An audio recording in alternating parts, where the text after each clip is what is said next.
স্ত্রীকে পড়াবো, বাপ মা পড়বে, সন্তানাদি পড়বে। প্রত্যেকটা ঘর যখন কোরআনের ঘর হয়ে যাবে, প্রত্যেকটা দিল যখন কোরআনের দিল হয়ে যাবে, প্রত্যেকটা দিলে যখন কোরআনের নূর জ্বলবে, কোরআনের আলোকিত অন্তরগুলো যখন আলোকিত হবে, কোরআনের আলোতে সকল অন্ধকার দূরীভূত হয়ে যাবে। জোরে বলেন ঠিক কিনা?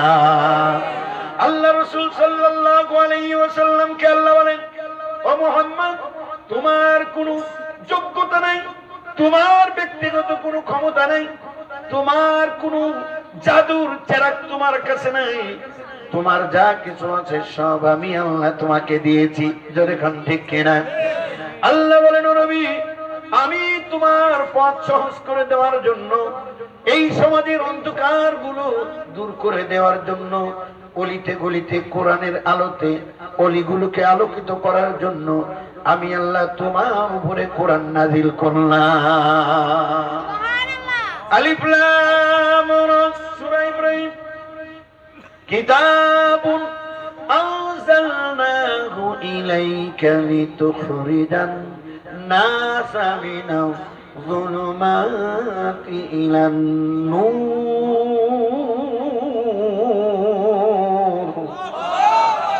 আল্লাহ বলে, আলিফ লাম রা, কিতাবুন আনজালনাহু ইলাইক, this is the book we have revealed to you.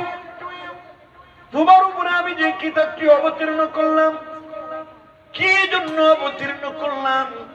আল্লাহ নিজেই উত্তর দিয়েছেন, লিতুখরিজান নাসা মিনাল যুলুমাতি ইলান নূর।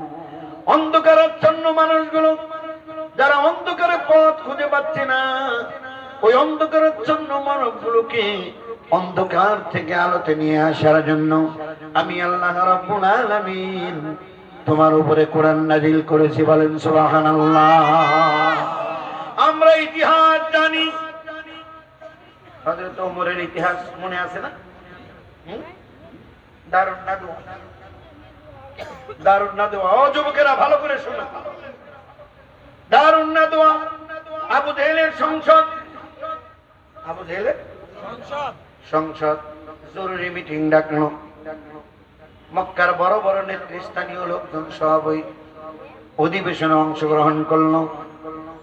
সকলের সম্মিলিত মত ঐক্যের ভিত্তিতে রায় হলো, সিদ্ধান্ত হলো আল্লাহর নবীরে কি করা যায়। কেউ কেউ বললো বাড়ির থেকে, দেশের থেকে বের করে দেই, বলতেছে না না, বের করা যাবে না। এই লোক এমন লোক, যেখানে পাঠাবা তার মুখের এই কথা শুনে সেখানেই তার মুরিদ বাইরে যাবে। কথা ঠিক কিনা? দিন দিন পরিস্থিতি এমন হবে, বিশাল শক্তি নিয়ে, জনবল নিয়ে আমাদের উপর আক্রমণ করবে। অতএব এই কাজ করা যাবে না। তাহলে কি করব? সর্বশেষ সিদ্ধান্ত হলো, ওই সংসদের পক্ষ থেকে পুরস্কার ঘোষণা করা হলো। এই মক্কার সবচেয়ে কুফা, সবচাইতে খারাপ ব্যক্তি, মক্কার ভিতরে অশান্তি সৃষ্টি করছে, ভাইয়ে ভাইয়ে দ্বন্দ্ব সংঘাত সব সময় লেগে আছে, এর কারণে